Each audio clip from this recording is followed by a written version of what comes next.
It's been fun, but see you soon.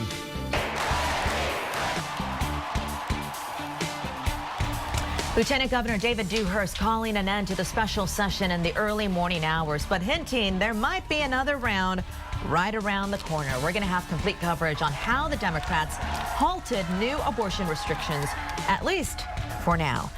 But first.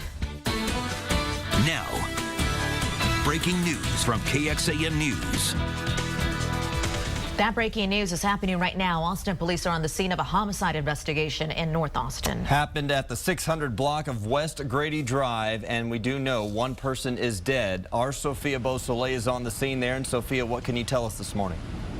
Brian, this is still a very fluid situation. Let's take a look right now. You can see that the crime scene unit is here. Now, the call came in around KXAN News. All right, Sophia, thank you. We'll check back in with you in less than 30 minutes from now. A quick hello and good morning, everyone. I'm Sally Hernandez. I'm Brian Sanders. Amanda is watching your traffic this morning. Mark has your forecast looking at another triple-digit day. Yeah, we hit one. You know, that was the scene not too long ago over at the state capitol. So many people cheered when they realized Democrats managed to stall the new abortion restrictions.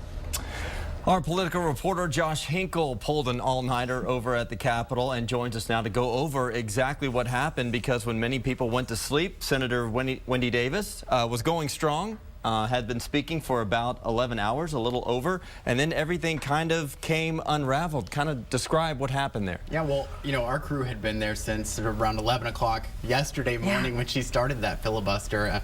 You know, basically that means she had to stand up and talk for all of that time, really trying to, you know, wind the clock down all the way to midnight so that we wouldn't be able to take a vote on that abortion issue. You know, it's something Democrats really didn't want, so she was really taking that under her wing and standing up for that side of it. But you know, we were actually getting to the end of our story at 10 o'clock last night, and when I came back out on camera is when everyone out in the rotunda at the Capitol started booing. Why? Because in the Senate chamber just feet away was when the filibuster actually died. And you know, when I'm not kidding, like word just kind of swept out of the Senate and came out there into the rotunda, and it was just so loud. And you know, and Robert Maxwell and Leslie Rhodey couldn't hear us talking because it was just crazy right then.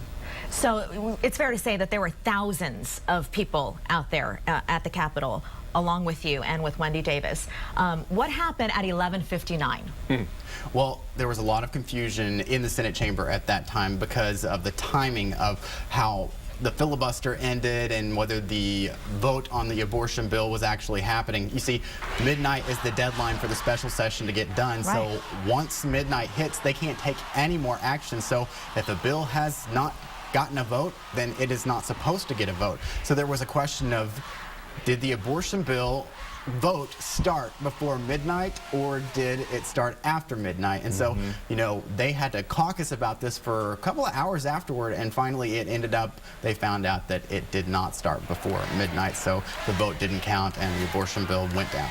Yes. So what happens now? Well, you know, the abortion bill will stay dead unless the governor decides to bring it back up in another special session, and that is a possibility. A lot of people have said that he might do that because, you know, you have the abortion bill and you have a few other items like highway funding that did not make it through because they were behind the abortion bill in line to come up in the Senate today. And the last words from Lieutenant Governor today was, "We'll see you soon." Right, indicating that they'll be back. All right. Josh Hinkle, thank you so much for joining us. Thank you, Josh. All right, emotions ran high. Josh mentioned when Lieutenant Governor David Dewhurst announced that Davis had reached her third violation and ended the filibuster. And that happened when Josh was doing his live shot last night. This is what he talked about, the gallery going wild.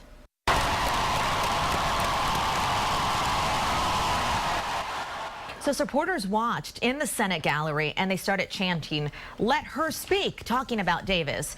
Dewhurst had a tough time even getting people to quiet down. So that's when the state troopers started to force people to leave the chamber.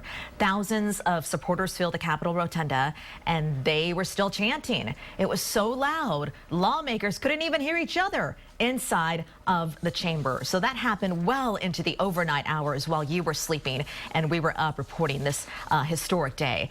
Outside of the Capitol, there was one arrest, but the protests remained peaceful otherwise.